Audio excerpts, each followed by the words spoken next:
अगर आप भी चाहते हैं TRS फिल्म्स का ऑडियो वीडियो सबसे पहले आपके पास पहुंचे, तो लाल बटन दबाकर चैनल को सब्सक्राइब करें और बेल आइकन दबाना ना भूलें।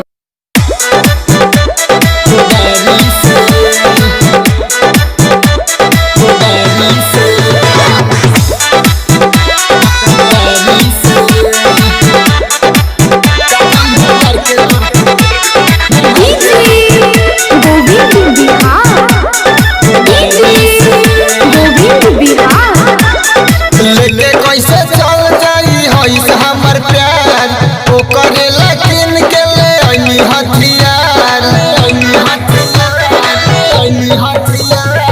लेके कैसे चल जाई होइस हमर प्यार, ओ करेला किन के ले आईनी हथियार।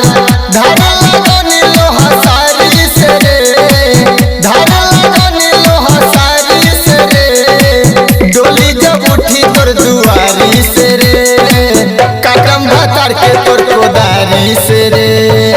डोली जब उठी तोर दुआरी से रे, काटम भातार के तोर कोदारी से रे। रिकॉर्डिंग स्टूडियो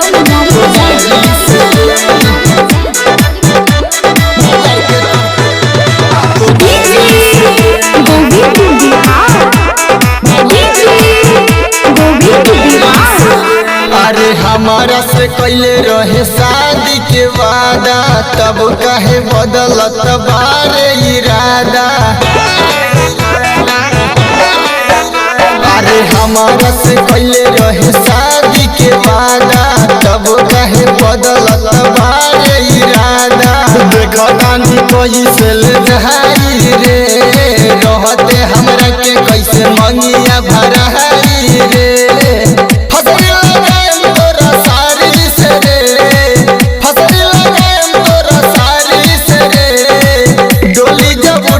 दुआरी से रे, काटम भातार के तोर कोदारी से रे। डोली जब उठी तोर दुआरी से रे, काटम भातार के तोर कोदारी से रे। कोदारी से कोदारी से कोदारी से